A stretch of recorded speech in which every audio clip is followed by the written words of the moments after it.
This is the only vanilla cake recipe you'll ever need.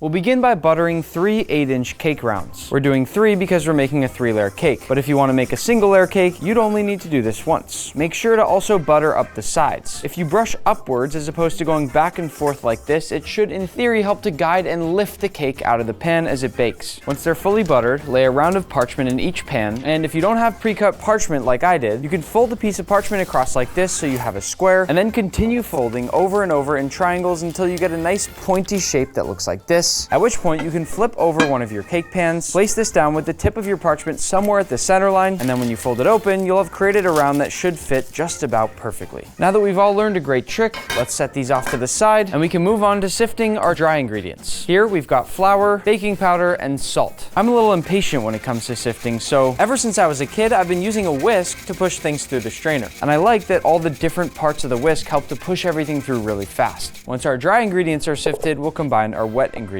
I'll crack 4 room temperature eggs into a bowl along with some room temperature milk, neutral oil, and vanilla extract. Whisk this up until fully combined, and then set that to the side and bring in your stand mixer. To the bowl of the stand mixer, we'll add our room temperature butter as well as a paddle attachment and begin to mix on 4 until it becomes lighter and a little fluffier. Should look about like this. Then we'll add in our sugar and then mix again until everything's lighter in color. It's always a good idea to scrape down the edges of your bowl with a rubber spatula to make sure you pick everything up here. When this is done, it should look and feel like clumpy, extra wet sand. Next, a few spoonfuls at a time, I'll add my flour. We do this so the flour doesn't go all over the place as it mixes. This is what's called reverse creaming, and it's the secret to a professional cake texture. By coating the flour in butter before it hits any of those wet ingredients, we get a much more tender cake. Once fully combined, it should now feel like dry sand. As a final step, we'll add in the wet mixture. And here we don't mix for long. Give it a little scrape to make sure everything's come together, and mix until fully combined and no clumps remain. When baking, it's up to you how precise you want to be. For me, it really depends on the day, but today I'm going to use a scale. Because we're making a 3-layer cake, it's especially important that I'm accurate here. I can already tell just by looking at this batter that the cake is going to be delicious. We'll bake these until they're beautiful golden brown on the middle rack of the oven, rotating them all partway through to make sure they're evenly cooked, and when they're done, they should look like this. You can test if they're done by using the old classic toothpick method. You don't want it to be completely clean. There should be a few small crumbs on there. Once they've cooled for 10 minutes, carefully remove them from the pans.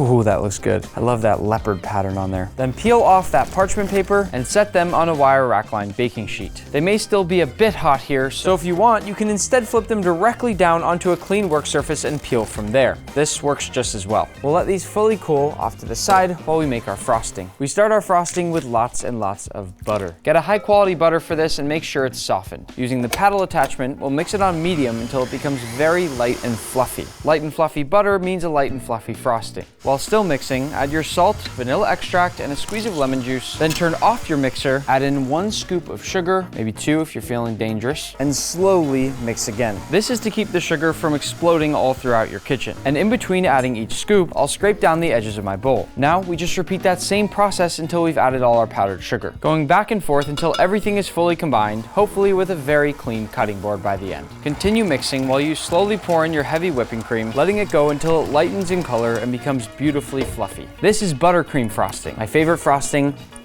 in the entire world. To fill your piping bag, if you're even using a piping bag, find anything in your kitchen that can help it stand upright while you stuff it with frosting. If you're just making this cake at home and it doesn't have to look pretty, I'd skip the piping bag entirely. Once those cakes are cooled down, just lather it on there. I'm just going above and beyond compared to how I might make this for my family at home. They don't get all the fancy stuff, but you do. To layer our cake, we'll pipe a small amount of frosting onto the bottom of our cake stand, then place down this round, and after another little bit, we can layer down our first level of cake. Then I'll pipe a nice even layer of buttercream all the way around the edge of my cake and fill this in all the way through the middle with that same level of frosting. I'll spread this out using an offset spatula in a nice even and flat layer. You want this as flat as possible, and then layer on that next cake. If you want this to be perfect, you should be refrigerating between every level. That'll give the frosting some time to set, and it'll give you a much cleaner cross-section at the end. I'm doing that here, but I'm just fast-forwarding things along so you don't have to wait. At this stage, I'll add on my third and final level of cake, and even if it looks like it has a few imperfections right now, we're about to cover that up with a lot more buttercream. It's time to do what's called our crumb coat. We do this to make sure none of the crumbs on the edge of our cake ever reach the outside of our frosting. You can see what I mean by all those crumbs getting trapped in the frosting. If we were to just spread all the frosting on right now,